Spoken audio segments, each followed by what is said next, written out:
සයුර හිටියේ රෙදි කඩේ වැඩ ඉවර වෙලා හොඳටම මහන්සි වෙලා. මුළු දවසෙම හිටගෙන ඉඳලා ඇගේ අත් කකුල් පවා රිදෙනවා. අනේ ඉක්මනට ගෙදර ගිහින් ඇයට වතුර ටිකක් දාගත්තා නම් ඇය හිතුවේ ඇගේ පොඩි බෑග් එකත් අතට ගන්න ගමන්. ඇත්තටම සයුරට ඉන්නේ ඇය විතරයි. ආදරේ කරන්න, දුක සැප අහන්න කවුරුවත් ඒ පුංචි කුලී කාමරයේ ඇය එනකම් බලන් හිටියේ නැහැ. කඩේ පඩි පෙළ බැහැලා හිමීට ආපු සයුරි ඉක්මනට පාර පනින්න හැතුවේ ඉස්සරහට එන බස් එක අල්ලගන්න හිතාගෙන. හැබැයි එක පාරටම ඇහුනේ පාරේ ටයර් පාරක් ඇදිලා යන සද්දයක්. සයුරිට හිතා ගන්නවත් වෙලාවක් ලැබුණේ නෑ. කළපාට ලොකු කාර් එකක වැදිලා ඇය වීසි වෙලා ගිහින් පාරේ වැටුණා. ඒකම ඇගේ ඇස් දෙක පිය වුණේ මුළු ලෝකයම කළුවර කරගෙන. ඇයට ඒ වෙලාවෙම සිහිය නැති වුණා. විනාඩියක්වත් ගියේ නෑ පාරේ හිටපු මිනිස්සු අනේ අහිංසක කෙල්ලෙක් හැප්පුණා කියලා කෑ ගහගෙන වට වුණා. එතකොටම කාර් එකේ දොර අරගෙන එළියට බැස්සේ පට්ට ලස්සන කොල්ලෙක්. හැබැයි ඒ මොනේ තිබුණේ අනුකම්පාවක් නන් නෙමෙයි තරහක්. ඒ රයන් කියන්නේ සල්ලි කියන දේ පයට පාගගෙන ඉන්න අහංකාරකම ඔළුවට ගහපු නපුරු මිනිස්සෙක්. මොන මගුලක්ද මේ? පාරේ බලන් යන්න බැරිද? රයන් පාරේ වැටිලා ඉන්න සයුරි දිහා බලලවත් නෙමෙයි කෑ ගැහුවේ. එයා බැලුවේ එයාගේ කාර් එකේ හීරීමක්වත් වෙලාද කියලා. තමුසලට පාර පනින්න ඉගෙන ගන්න බැරිද? මගේ මුළු දවසම කාලා දැම්මා. රයන් කෑ ගහනකොට වට වෙලා හිටපු මිනිස්සු රයන් දිහා බැලුවේ පිළිකුලෙන්. මේ මහත්තයා මේ කෙල්ලට සිහිය නෑ. පාරේ හිටපු කෙනෙක් කෑ ගැහුවා. රයන් අහංකාර විදියට පාරේ වැටිලා ඉන්න සයුරි ගාවට කිට්ටු වුණා. සිහිය නැති වෙලා හිටපු සයුරිගේ මූණේ තිබ්බ අහිංසකකම දැකලා රයන්ගේ හිත එකපාරටම ගැස්සුණා. ඒ අහංකාර හදවතේ මොකක්දෝ නුපුරුදු හැඟීමක් ඇති වුණත් ඒක පිටට නොපෙන්වා රයන් සයුරි දිහා රවාගෙන බැලුවා. මිනිස්සු බනින්න ගත්ත නිසා රයන්ට වෙන කරන්න දෙයක් තිබුණේ නෑ. හරි අල්ලනවා මේකව කාර් එකට. රයන් අනකලේ හරිම රළු විදියට. සයුරිගේ අහිංසක ජීවිතේට රයන් කියන නපුරු කුමාරයා ඇතුළු වුණේ අන්න ඒ විදියට. අයියෝ මගේ සීට් එක. සිහිය නැති වෙලා හිටපු සයුරිව පාරේ හිටපු මිනිස්සු දෙන්නෙක් එකතු වෙලා කාර් එකේ පිටුපස අසුනෙන් තිබ්බම රයන්ට මුලින්ම කියවුනේ ඒක. සයුරිගේ වැලමිටක් හීරිලා ලේ බින්දු කීපයක් රයන්ගේ ලක්ෂ ගාණක් වටින කාර් සීට් එකේ ගෑවුණා. රයන් රවාගෙන බැලුවේ හරියට ඒ ලෑ පැල්ලම සයුරිගේ ජීවිතයට වඩා වටිනවා වගේ. මේ කෙල්ලට මොනවා හරි වුණොත් හිරේ ලගින්නත් වෙයි මහත්තයා. ඉක්මනට යන්න. පාරේ හිටපු කෙනෙක් කාර් එකේ වීදුරුවට තට්ටු කරලා කෑ ගැහුවා. රයන් කාර් එකේ වේගය වැඩි කළේ මිනිස්සුන්ට තියෙන බයට නෙමෙයි මේ කරදරෙන් ඉක්මනට නිදහස් වෙන්න ඕන නිසා. හොස්පිටල් එකට යනකම්ම රයන් පස්ස හැරිලා බැලුවේ ඒ කෙල්ලට මොකද වුනේ කියලා බලන්න නෙමෙයි. තව කොහේ හරි රේග ඇවිලාද කියලා බලන්න. හොස්පිටල් එකේ ඉමර්ජන්සි එක ගාවට කාර් එක නවත්තපු රයන් සද්දෙට හෝන් එක ගැහුවා. නර්ස් ඉක්මනට මෙයාව අරන් යන්න. රයන් කාර් එකෙන් බැහැලා කෑ ගැහුවේ නිකන් හොස්පිටල් එක එයාගේ වගේ. ට්‍රොලියක් අරන් ආපු සේවකයෝ සයුරව ඇතුළට අරන් යනකොට රයන් ලේන්සුවකින් අත පිහද ගත්තා. ඊට පස්සේ ඇඩ්මිට් කරන තැනට ගිහින් බොහොම අමකවත්තෙන් විස්තර ලියන්න ගත්තා. පේෂන්ගේ නම මොකද්ද? නර්ස් ඇහුවා. මම දන්නේ නැහැ. පාරේ හැප්පුණා. රයන් ගොර වෙනවා. කවුද බාරකරු? ඒකත් මම දන්නේ නැහැ. මමයි හොස්පිටල් අරන් ආවේ. ඒ ඇතිනේ. රයන් සද්ද දැම්මා. නර්ස් සයුරිගේ අතේ තිබ්බ පොඩි බෑග් එක ඇරලා බැලුවේ මොනා හරි විස්තරයක් හොයාගන්න. ඒකේ තිබ්බේ රෙදි කඩේ නම ගහපු කාඩ් එකක් විතරයි. ෆෝන් එකක් තිබ්බෙත් නැහැ. පැය දෙකකට විතර පස්සේ සයුරිව වෝඩ් එකට දැම්මා. රයන්ට ඕන උනේ බෙල ගැවලා එතනින් මාරු වෙන්න. ඒත් පොලිසියෙන් එන්න පරක්කු වෙන නිසා එයාට වෝඩ් එක ගාවට වෙලා ඉන්න වුණා. රයන් වෝඩ් එකේ දොර ගාවට වෙලා බලන් ඉන්නකොට ඇතුලේ ඇඳක් උඩ සයුරි සිහිය නැතුව ඉන්නවා එයාට පෙනුණා. සුදු පාට ඇඳරෙද්දට වඩා සයුරිගේ මූණ සුදු මෙලි වෙලා. කිසිම හවුහරණක් නැති අහිංසක කෙල්ලෙක් තනි වෙලා ඉන්නවා වගේ රයන්ට මොහොතකට හිතුණා. මොන කරදරයක්ද මන්ද මේ කෙල්ල ඇහැරුණ ගමන් සල්ලි ටිකක් දීලා මෙතනින් යනවා. රයන් හිතින් මුහුණ ගත්තා. පැය කීපයකට පස්සේ සයුරිට ටික සිහිය ආවා. ඇස් ඇරලා බලනකොට හැම තැනම සුදු පාටයි. ඇඟට පණක් නැති ගතියක් දැනුණත් ඇය වටපිටාව බැලුවේ බය වෙලා. දැන් ටිකක් හොඳයි නේද? වාසනාවට ලොකු දෙයක් වෙලා නැහැ. හැබැයි දුව ගොඩක් දුර්වලයි. මේ දවස් ටිකේ කිසිම බර වැඩක් කරන්න එපා. හොඳට විවේක ගන්න ඕන. ඩොක්ටර් සයුරගේ ඔළුව අත ගාන ගමන් ආතරෙන් කිව්වා. ඊට පස්සේ ඩොක්ටර් එළියට ඇවිත් බලන් හිටපු රයන්ට කතා කළා. මිස්ටර් රයන් පේෂන්ට් ඩිස්චාර්ජ් කරන්න පුළුවන්. හැබැයි මතක තියාගන්න. එයා ගොඩක් මහන්සි වෙලා ඉන්නේ. ආයෙත් ස්ට්‍රෙස් එකක් වෙන්න දෙන්න එපා. පරිස්සමින් බලාගන්න. රයන් උත්තර දුන්නේ නැහැ. එයාට ඕන උනේ ඉක්මනට මේ කරදරෙන් නිදහස් වෙන්න විතරයි. ඩොක්ටර් ගියාට පස්සේ රයන් බෝඩ් එක ඇතුළට ගියේ හරිම රළු විදියට. ඔය ඉන්නේ නැගිටිනවා. මට දවසම මෙතන ලගින්න වෙලාවක් නැහැ. නගිනවා වාහනේට. මං ගිහින් දාන්නම්. රයන් අනකලේ සයිරි දිහා බලන්නේවත් නැතුව. සයිරි බය වුණු පාර ඇඳෙන් බිමට බැස්සේ වෙවුලන කකුල් දෙකෙන්. එපා සර් මට පුළුවන් යන්න. කරදර වෙන්න එපා. සයිරි හීන් හඬින් කිව්වා. තමුසට කිව්වම අහනවා. මට තවත් පොලිසි ගාන රින් ගන්න උවමනාවක් නැහැ. මං ගිහින් දානවා කිව්වම නගිනවා වාහනේට. රයන් සයිරිගේ අතින් තත කරලා අල්ලගෙන ඇදගෙන වගේ ගිහින් කාර් එකට දාගත්තා. සයිරි හිටියේ බය වෙලා ජනේලෙන් එළිය බලන්. රයන් පාරේ යන වාහනවලටයි සයිරිටයි දෙකටම බැන බැන කාර් එක පැදෙව්වා. සයිරි පාර කියපු විදියට කාර් එක නතර කරේ නගරෙන් ගොඩක් ඈත තියෙන පාළු වත්තක් ආවා. කාර් එක නතර කරපු තැන තිබ්බේ ගරා වැටුණු කඩා වැටෙන ඔන්න මෙන්න තියෙන පුංචි මැටි ගෙයක්. ඒකේ වහලට දාලා තිබ්බේ ඉරී ගිය පොලිතින් කෑලි. රයන් ඒක දැකලා පුදුම වුණා. යකෝ මෙහිමත් මිනිස්සු ඉන්නවද කියලා එයාට හිතුණත් ඒක පිටටට පෙන්වන්න එයාට උවමනාවක් තිබ්බේ නැහැ. සයිරි අමාරුවෙන් කාර් එකෙන් බැස්සා. බොහොම ස්තුතියි සර්. ඔය ගේ ඇතුලේ ඉන්න මිනිස්සෙක්ට කතා කරනවා. තමුසෙට තනියම ඇවිද ගන්නවත් පණ නැහැනේ. රයන් කාර් එකේ ඉඳන්ම කෑ ගැහුවා. සයිරි එකපාරටම නතර වුණා. ඇගේ ඇස්වලට කඳුළු පිරුණා. ඇතුලේ කවුරුත් නෑ සර්. මම ඉන්නේ තනියම. මට කවුරුත් නෑ. කවුරුත් නෑ? රයන් මේ වචන ටික Tamanටම මුමුණ ගත්තේ අමුතුම හැඟීමකින්. එකපාරටම රයන්ට මතක් වුණේ තමන්ගේම ජීවිතේ. ලෝකෙටම පේන්න ලොකු සල්ලි කන්දරාවක් තිබ්බට රයන්ටත් පාළු මාලිගාවක් වගේ ලොකු ගෙදරක ඉන්න උනේ තනිවම. කවුරුත් නැතිවීමේ වේදනාව රයන් හොඳටම දැනගෙන හිටියා. හැබැයි ඒක එයා කවදාවත් කාටවත් පෙන්වන්න දුන්නේ නැහැ. රයන් ආයෙත් සැරයක් අර ගරා වැටුණු මැටිගේ දිහා බැලුවා. වහලෙන් පොලිතින් කෑලි හුලඟට වැනෙනවා. මේ වගේ තැනක මේ වගේ අසනීප කෙල්ලෙක් දාලා ගියොත් එක මනුස්සකමටත් නින්දාවක් කියලා රයන්ගේ හිතේ කොනක තේරුණා. මේ මගුල ඇතුලේ කොහොමද මිනිස්සෙක් ඉන්නේ? තමුසෙට පිස්සුද? රයන් සද්ද දැම්මා. මට පුළුවන් සර්. මං ඉන්නේ මෙහි තමයි. සයිරි අමාරුවෙන් කඳුල හංගගෙන කිව්වා. තමුසේ මැරුණොත් අන්තිමට මට තමයි හිරේ ලගින්න වෙන්නේ. ඔය බෑග් එකත් අරන් නගිනවා වාහනේට. රයන් ආයෙත් සැරයක් සයිරිගේ අතින් නැදලා වාහනේ දොර ඇරියා. සර්? සයිරි පුදුම වෙලා රයන් දිහා බැලුවා. තමුසට ඇහුන්නේ නැද්ද? තමුසේ දැන් මගේ ගෙදර එනවා. ඔය අසනීපේ ටිකක් හොඳ වුණාම නිකන් ඉන්න හිතන්න එපා. මගේ ගෙදර වැඩ ටිකක්වත් කළා දෙනවා. තමුසේව නිකන් නෙමෙයි මම එක්කයි යන්නේ. රයන් ඇත්තටම සයිරි ගැන දුක හිතුණත් ඒක වහගන්න නපුරු විදියට පුරු හේතුවක් කිව්වා. සයිරි බයටම සද්ද නැතුව කාර් එකට නැග්ගා. රයන් කාර් එක වේගෙන් එලවන්න ගත්තේ තමන්ගේ හිතේ ඇති වුණ ඒ ලොකු කලබලයටයි. රයන්ටම හිතාගන්න බෑ ඇයි මම මේ අමුතු කෙල්ලෙක්ව තමන්ගේ පෞද්ගලික ජීවිතේට මේ තරම් කිට්ටු කරගන්නේ කියලා. පැයක විතර ගමනකට පස්සේ කාර් එක නතර වුණේ අතිසුඛෝපභෝගී මාලිගාවක් වගේ ගෙදරක් ඉස්සරහා. සයිරි ඒ දිහා බලන් හිටියේ කටත් අරගෙන. දැන් ඔහොම බලන් ඉන්න නැතුව බහිනවා. ගිහින් අර කාමරයකින් ඉන්නවා. මට නිදහසේ ඉන්න දෙනවා. රයන් එහෙම කියලා සයිරිව ගෙට ඇතුල් කළා එයාගේ රූම් එකට ගිහින් දොර වහගත්තා. සයිරියේ විසල් සාලේ තනි වුණා. මේ හැමදේම හීනයක් වගේ අයට දැනුණා. නපුරු වුණත් රයන් Tamanට හවුහරණක් වුණා නේද කියලා සයිරිගේ හිතේ පොඩි බලාපොරොත්තුවක් තිබුණා. රයන්ගේ විශාල මන්දිරය ඇතුලේ සයිරි හිටියේ හරියට අතරමං වුණ කුරුල්ලෙක් වගේ. හැම පැත්තකම තිබුණේ දිලිසෙන වීදුරු මිලාදික බඩමුට්ටු. ඒත් ඒ හැම තැනකම තිබුණේ පුදුම පාළුවක්. තමුසේ ඔතන පඹෙක් වගේ හිටගෙන ඉන්න නැතුව ඔය පේන කාමරයට යනවා. අර ඇඳ උඩ තියෙන්නේ මගේ පරණ ටී-ෂර්ට් එකක්. ඕක ඇඳ ගන්නවා. ඔය කිලිටි රෙදි පිටින් මගේ ගෙදර ඇවිදින්න එපා.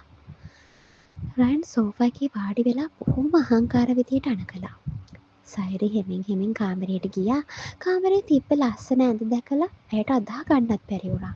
ඇය තමන්ගේ අතේ තිබ්බ පොඩි බෑග් එක පැත්තකින් තියලා රයන්ට කිව්ව විදිහටම ලොකු ටී-ෂර්ට් එකක් ඇඳගත්තා. ඒක ඇයට ගොඩක් ලොකුයි. ටික වෙලාවකින් සයිරි හෙමින් සාලිට ආවේ රයන්ගෙන් මොකක් හරි අහන්න හිතාගෙන. රයන් ඒ වෙලාවේ ලැප්ටොප් එකත් පෙරලගෙන වැඩ. එයාගේ මූණේ තිබුණේ හරිම දැඩු පෙනුමක්. සර් සයිරි හරි හීන් කතා කළා. රයන් ඔළුව උස්සලා බැලුවේවත් නෑ. තමුසෙට මං කිව්ව නේද මට කරදර කරන්න එපා කියලා. යනවා ගිහින් නිදා ගන්නවා. හෙට උදේ ඉඳන් තමුසෙට කරන්න වැඩ ගොඩක් තියෙනවා. නිකන් ඉඳලා පුරුදු වෙන්න එපා මෙහෙ. සයිරිගේ ඇස් වලට කඳුළු ආවා. ඇයට ඕන උනේ ස්තුතියි කියන්න විතරයි. ඒත් රයන්ගේ ඒ රළු වචන ඉස්සරහා ඇගේ හඬ ගොළු වුණා. රයන් වැඩ කරන අතරේ හොරෙන් වගේ සයිරි දිහා බැලුවා. ඇය අර ලොකු ටී-ෂර්ට් ටිකත් ඇඳගෙන පෑරුණු කකුල් දෙකත් පඩිපෙළ නගින හැටි දකිද්දි රයන්ගේ හිතේ අමුතුම වේදනාවක් ඇති වුණා. රයන්ට තමන් ගැනම කේන්ති ගියා. ඇයි මම මෙච්චර නපුරු වෙන්නේ? ඒ කෙල්ලට කවුරුත් නෑ නේද? රයන් තමන්ගෙන්ම අහගත්තා. ඒත් ඒකම පරණ අහංකාරකමම ආයෙමත් ඉස්සර වුණා. නෑ මම මේ කරන්නේ උදව්වක් නේ. ඒකට යා මට වන්දි ගෙවන්න ඕන. එදා රෑ දෙන්නටම නිින්ද ගියේ නෑ. සයිරන් පුරුදු කාමරයක බය වෙලා හිටියා. රයන් තමන්ගේ පාළු කාමරේ ජනෙල්ලෙන් ඈත දිහා බලාගෙන කල්පනා කරා. රයන්ටත් කාත් කවුරුත් නැති වුණාට එයා ඒක සල්ලි වලින් වහගන්න හැදුවා. ඒත් සයිර්ගේ අහිංසකකම ඉස්සරහා එයාගේ සල්ලි පවුරු ටික ටික හීරිලා යනවා වගේ රයන්ට දැනුණා. ටික වෙලාවකින් ආයි රයන් ආවා. සයිරි බය වෙලා වගේ දොර ඇරියා. ඇකි ඈ සිතිමිලා. ඇඬුව කියලා හොඳටම පේනවා. රයන් ඒක දැකලා මොහොතකට නතර වුණා. රයන්ගේ අතේ තිබුණේ ලොකු පාර්සලයක්. මෙන්න මේව ඇඳ ගන්නවා. රයන් නපුරු විදියට පාර්සලය ඇඳ උඩට විසික් කරලා යන්න ගියා. ඒත් ඒ පාර්සලය ඇතුලේ තිබුණේ සයිරිට ගැළපෙන අලුත්ම ලස්සන ඇඳුම් කිහිපයක්. සයිරිට පුදුම හිතුණා. අහන්න දේවල් ගොඩාක් තිබුණට සයිරිට රයන් ඉස්සරහට යන්න හයියක් තිබුණේ නැහැ. ඊළඟ දවස් කිහිපෙම ගෙවුනේ සයිරිට පුදුම බයකින්. ඇයට තාම හරියට ඇවිද ගන්නත් පන නෑ. ඒත් රයන්ගේ නපුරු වචන ඇහුනම ඇය කොහොම හරි නැගිටින්න උත්සාහ කළා. තමුසේ තාම ඔය ඇඳට වෙලා මැරිලා වගේ ඉන්නවද? නැගිටිනවා. මොකද තමුසේගේ නම? රයන් දොරට පයින් ගහලා වගේ ඇතුළට ආවේ කෑම පානකුත් අරගෙන. සයිරි ගැසිලා ඇඳෙන් බිමට කකුල් දෙක තිබ්බා. මම සයිරි. මම දැන් එන්නම් දැන් එන්නම් වැඩ කරන්න. සායුරි වැඩ කරන්න? තමුසට මේ පිඟානවත් අතර ගන්න පණ නැතුව මම දෙන වැඩ කරයිද? මෙන්න මේක කනවා. මට බෑ තමුසෙව මෙහෙ තියාගෙන තවත් ප්‍රශ්න ඇති කරගන්න. තමුසේ අසනීප වුණොත් මට තමයි කරදරේ. රයන් කෑම පිඟාන ඇඳලම මේසෙ උඩ අතෑරියේ සද්දෙට. සයිරි බය වෙලා පිඟාන දිහා බලද්දි ඒකේ තිබුණේ හරිම ගුණදායක මිල අධික කෑම ජාති. හැබැයි රයන් එක ගෙනත් දුන්නේ හරිම පිළිකුලෙන් වගේ. සර්ට ගොඩක් ස්තුතියි මට වහගන්න. මට තමුසකින් ස්තුති වැඩක් නෑ. මම මේ කරන්නේ මගේ ඇඟ බේරගන්න. තමුසේ කෑවත් නැතත් මට එකයි. හැබැයි මේ බෙහෙත් ටික බොන්න ඕන. තමුසේ ලෙඩ වෙලා මේ කාමරය ඇතුලේ ගඳ ගහන්න ගන්නවට මම කැමති නෑ. රයන් බෙහෙත් පෙති ටිකකුයි වතුර පිහිතුරුවයි මේසෙටින් තිබ්බා. සයිරි වෙවුලන දෑතින් බෙහෙත් පෙත්තක් අතට ගත්තා. රයන් එතනින් යන්න හැරිලත් ආයෙ නතර වුණා. බෙහෙත් බීලා නිදා ගන්නවා. මං ආයෙත් එනකොට ඔය පිඟාන එක බත් ඇටයක්වත් ඉතිරි වෙලා තිබ්බොත් බලාගමු. මම සල්ලි වියදම් කරලා ගෙන කෑම තමුසේ විසි කරනවට මං කැමති නෑ. රයන් ආයෙත් සැරයක් රවලා බලලා කාමරෙන් එළියට ගියා. සයිරිගේ ඇස් වලින් කඳුළු කඩාගෙන වැටුණා. රයන් බණින එක වචනයක් පාසා ඇගේ හිත රිදුණා.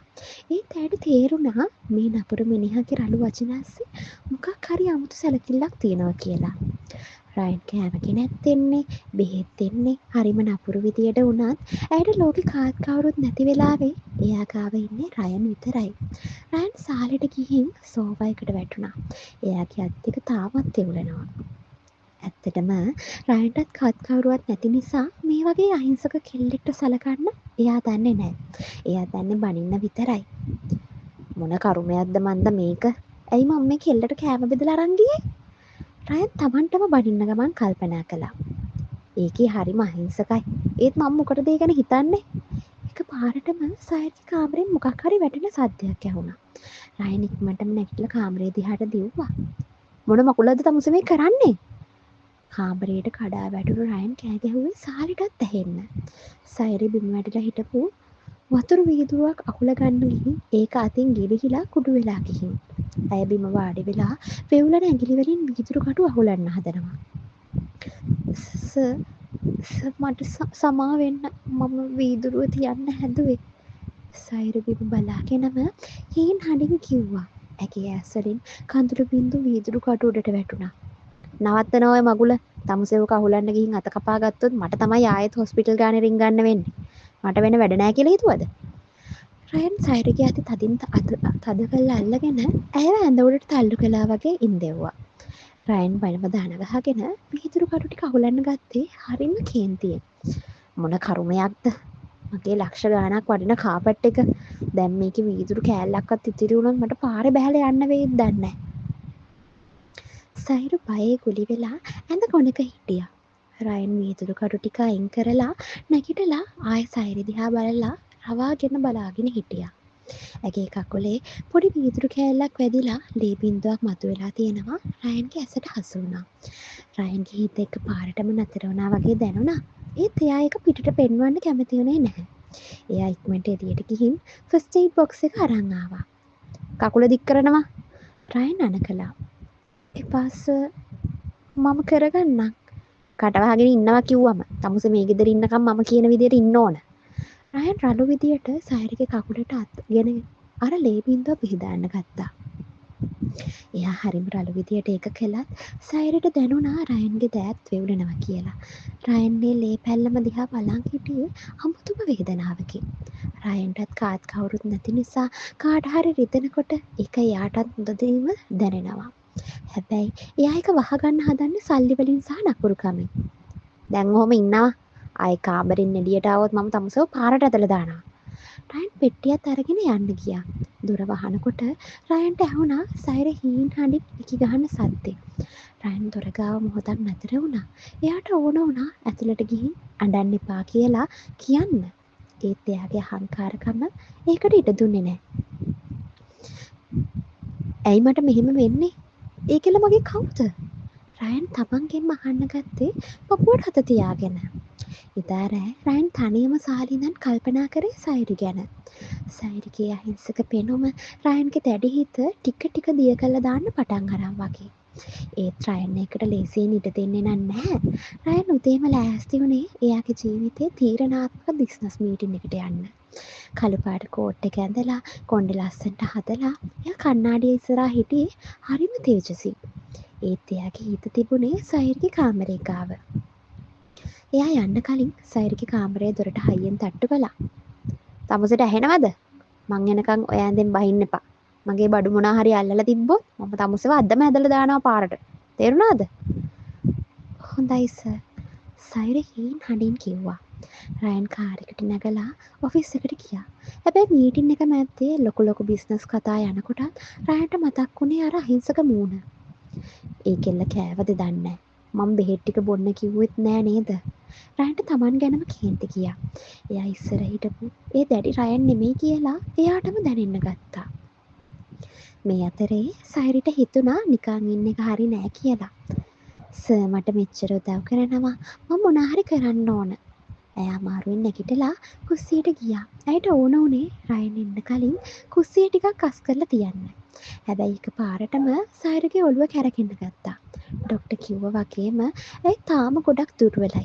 ඇය අල්ලගන්න හදපු පිඟන් රාක්කයත් එක්කම සයර බිම ඇඳගෙන වැටුණා. ලොකු සද්දයක් එක්ක පිඟන් කෝප කුඩු වෙලා යනකොට සයරට සිහිය නැති වුණා. මීටින් එක මැද්දේ හිටපු රයන්ගේ පපුව එක පාරටම ගැස්සුණා. මොකක්ද අමුතු බයක් එයාට දැනුණා. "සෝරි මට හදිස්සි වැඩක්" කියලා රයන් මීටින් එක අතරමඟ දාලා කාර් එකට නැගලා වේගෙන් ගෙදර ආවා. රයන් ගෙදර ඇතුළට එනකොටම දැක්කේ කුස්සියේ බිම වැටිලා ඉන්න සයරිව. වටේටම කුඩු වුණු පිඟන් කෑලි. "සයරි?" රයන්ට ඇගේ නම කියුණේ පළවෙනි වතාවට. එයා දුවගෙන ගිහින් සයිරිව අතට ගත්තා. රයන්ගේ අහංකාරකම තියෙන මුණේ වෙනත නැති බයක් ඇඳලා තිබුණා.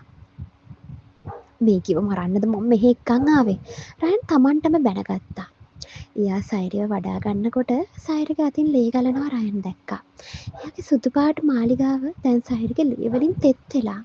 ඒත් රයන්ට ඒ ගැන කේන්තියක් ආවේ නෑ. එයාට ඕන උනේ කොහොම හරි අයව බේරගන්න විතරයි.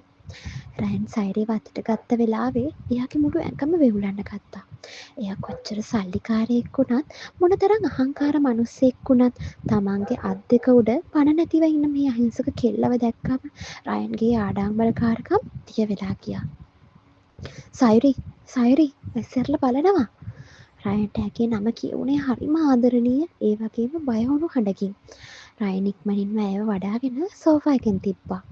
කුස්සියේ විසිරලා තිබුණු පිඟන් කටු නිසා සයිරිගේ අත්ල ගොඩක් ගැඹුරට කැපිලා ලේ ගලනවා. රයන් වහාම තමන්ගේ දහස් ගණක් වටිනා කෝට් එක ගලවලා ඒකෙන් සයිරිගේ අත තද කරලා එබ්බුවා. එයාට ඒ වෙලාවේ තමන්ගේ ඇඳුම ගැනවත් සල්ලි ගැනවත් කිසිම හැඟීමක් තිබුණේ නැහැ. ඇයි මෙහෙම කළේ? මං කිව්වා නේද තමුසට නිදාගන්න කියලා. රයන් දත් මිටි කාගෙන මුමුණද්දී එයාගේ ඇස්වලටත් කඳුළු පිරුණා. ඉක්මනින් වතුර ටිකක් අරන් සයිර්ගේ මූණට ඉස්ස රයන් ඇගේ ඔළුව තමන්ගේ උකුල උඩින් තියාගත්තා. විනාඩි කිහිපයකට පස්සේ සයිර හීන් හනින් කිදිරි ගාමින් ඇස් ඇරියා. මට සමා වෙන්න කුස්සිය අස් කරන්න ගිහින් සයිරි බය වෙලා ආයෙත් නඩන්න හැදුවා. කට වහගන්නා රයන් සැරෙන් කිව්වත් ඒ හඬේ තිබුණේ ආදරයක්. තමුසෙට පණ නැතුව මොන කුස්සිය අස් කිරීමක්ද?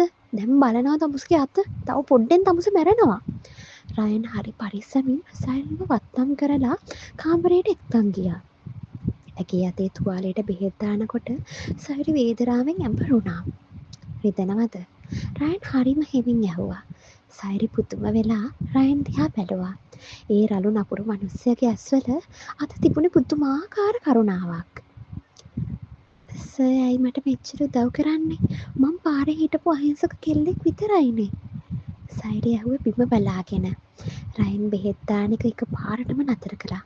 සයිරිගේ ප්‍රශ්නය රයන්ගේ පපුව පාරක් ගැහුවා වගේ තමයි දැනුනේ. තමන්ගේ හිතේ ඇති වුණු ඒ පොඩි අනුකම්පාව පිටට පෙන්නන්න එයා ලෑස්ති වුණේ නැහැ. තමුසේ හිතුවද මම මේ උදව් කරන්නේ ආදරයට කියලා? රයන් hina වුණේ කිණ්ඩියට වගේ. මං කලිනුත් කිව්වා තමුස මගේ ගෙදර ඇතුලේ මැරුණොත් පොලිසියෙන් මගෙන් පස්සෙන් එන්නේ. මට මගේ නම කැත කරගන්න බෑ තමුස වගේ පාරේ හිටපු කෙල්ලෙක් නිසා. සයිරගේ මූණේ තිබුණු ඒ පොඩි බලාපොරොත්තුවත් එක පාරටම නැති වෙලා ගියා. ඇය බිම බලාගත්තේ තමන්ටම ලැජ්ජාවක් හිතිලා. දැන් ඔය ලේ පැල්ලන් ටික පිහද ගන්නවා නිදා ගන්නවා දැන් ටික. ඊට උදේ 7 වෙනකොට තමුස නැගිටලා ඉන්න ඕන. තමුසට නිදා ගන්න කීවොත් ඉන්නේ නෑනේ. තමුසට ඇවිද ගන්න පුළුවන් වුණ ගමන් මගේ ගෙදර හැම අස්සක් මුල්ලක්ම සුද්ධ කරන්න ඕන. රයන් බෙහෙත් පෙට්ටියත් අරන් නැගිට්ටා. තමුස මගේ වැඩකාරි විතරයි සයිරි. ඒක මතක තියාගන්නවා. රයන් කාමරෙන් එළියට ගිහින් දොර හයියෙන් වහලා දැම්මා. සයිරිගේ හිතට දැනුනේ දරා ගන්න බැරි දුකක්. ඇය තනියම එක ගහලා අඬන්න ගත්තේ තමන්ට ඉන්න එකම පිහිටත් මෙච්චර නපුරුනේ ඇයි කියලා හිතමින්. ඒත් දොරෙන් එහා පැත්තේ හිටපු රයන් හිටියේ තමන්ටම බැනගනිමින්. එයාගේ පපුව වේගින් ගැහෙනවා. සයිරිට රළු විදියට කතා කළාට එයාගේ අතේ තැවරුණු සයිරිගේ ලේ බින්දු දිහා රයන් බලන් හිටියේ අමුතුම වේදනාවකින්. මොන මකුලක්ද මම මේ කරන්නේ? ඒ කෙල්ලට බැනලා මම මොනවද බලාපොරොත්තු වෙන්නේ? රයන් තමන්ගේ රූම් එකට ගිහින් විස්කි වීදුරුවක් වක් කරගත්තා. පැය කිහිපයකට පස්සේ මුළු ගෙදරම නිහඬ වෙලා රයන් හෙමින් සැරේ සයිරිගේ කාමරේ ගාවට ආවා. දොරේ වීදුරුවෙන් එයා ඇතුළ බැලුවා. සයිරි අඬලම ඇඳේ කොනක ගුලි වෙලා නිදි. ඇගේ අතේ දාපු වෙඩුම් පටියත් ටිකක් ලිහිල් වෙලා. රයන්ට හිතුණා ඇතුළට ගිහින් ඒක හදන්න. ඒත් එක්කම එයාගේ අහංකාර හිත ආයෙමත් මතක් කළා. එපා රයන්. ඕකේ ඔළුව උඩින් තියාගන්න එපා. තමුසේ රයන්. රයන් කියන්නේ කාටවත් නැමෙන්නේ නැති මිනිස්සෙක්. රයන් සයිරිගේ කාමරෙන් එළියට ඇවිත් සාලේ තියෙන ලොකු වීදුරු ජනේලෙ ගාවට වුණා. ඈතින් පේන නගර එළිය දිහා බලන් ඉඳි රයන්ට දැනුනේ පුදුම හිස් බවක්. ඔව්. මට කවුරුත් නැහැ.